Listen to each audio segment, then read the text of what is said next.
Assalamualaikum warahmatullahi wabarakatuh. Halo adik-adik, jumpa lagi ya dengan kakak Lutfiatur Rosida. Nah, kali ini kita akan belajar tema 3, subtema 1, pembelajaran 3, kelas 4 mengenai hewan dan tumbuhan di lingkungan rumahku. Nah, adik-adik, kira-kira apa yang kamu ketahui tentang gambar di samping? Ya, betul. Gambar di samping menunjukkan bagian-bagian pada tumbuhan. Nah, perlu adik-adik ketahui ya bahwa pada setiap bagian-bagian tumbuhan memiliki fungsinya masing-masing. Adik-adik yang cerdas, sebelum kita belajar mengenai bagian-bagian tumbuhan dan fungsinya, kita terlebih dahulu harus mengetahui pengertian dari tumbuhan tersebut. Nah, adik-adik, adakah di antara kalian yang mengetahui pengertian dari tumbuhan? Ya, benar. Jadi, tumbuhan merupakan sumber daya alam hayati yang memiliki banyak manfaat bagi lingkungan. Misalnya, tumbuhan sebagai penghasil oksigen yang mana oksigen tersebut sangat dibutuhkan oleh manusia dan membuat udara sekitar menjadi segar. Untuk mengetahui apa saja manfaat dari tumbuhan, kita harus mengenal terlebih dahulu tentang bagian-bagian dan fungsi dari tumbuhan.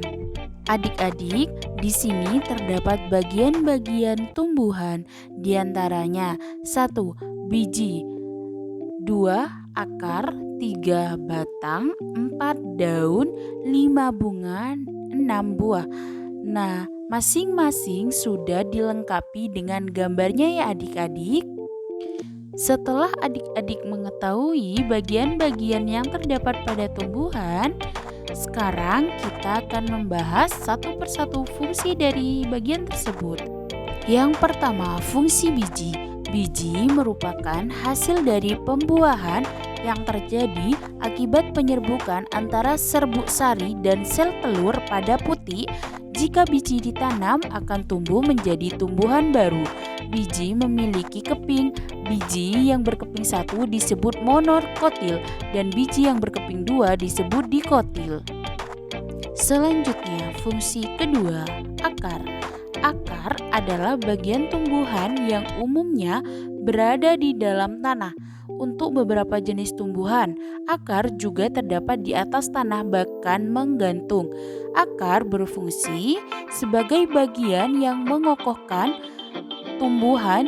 Jika tumbuhan tidak memiliki akar, tumbuhan akan mudah dicabut, mudah roboh ketika diterpa angin atau hanyut terbawa air ketika turun hujan. Zat-zat mineral dan air yang dibutuhkan untuk membuat makanan diserap oleh akar dari dalam tanah. Namun, pada beberapa tumbuhan tertentu, akar tidak hanya berfungsi sebagai penyerap air dan mineral, tetapi juga berfungsi sebagai penyimpanan cadangan makanan, misalnya pada tumbuhan umbi-umbian. Yang ketiga, fungsi batang. Bagian tumbuhan yang berada di atas tanah adalah batang yang berfungsi sebagai tempat munculnya daun, bunga, dan buah.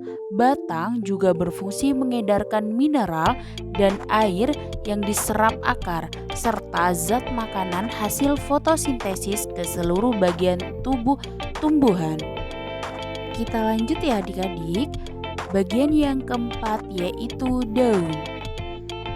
Fungsi daun.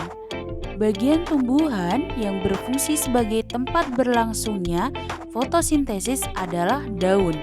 Daun banyak mengandung zat warna hijau yang disebut klorofil. Daun terdiri atas tangkai daun dan helai daun. Bagian selanjutnya yaitu bunga. Fungsi bunga sebagai alat perkembangbiakan tumbuhan biji. Nah, selanjutnya bagian 6, fungsi buah. Buah merupakan bagian tumbuhan yang berfungsi melindungi biji serta cadangan makanan buat biji berkecambah. Contohnya, buah mangga dan buah apel. Buah terdiri atas daging buah dan biji. Bagian yang kita makan biasanya disebut daging buah.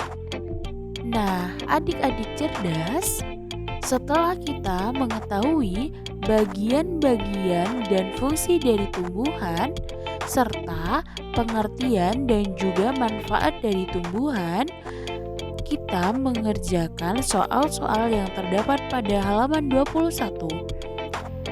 Di antara pertanyaan, 1. Apa kewajibanmu terhadap tumbuhan yang ada di sekitar? 2. Manfaat apa yang bisa kamu peroleh dari bunga?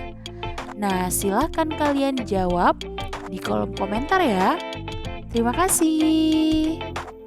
Sampai jumpa adik-adik. Wassalamualaikum warahmatullahi wabarakatuh.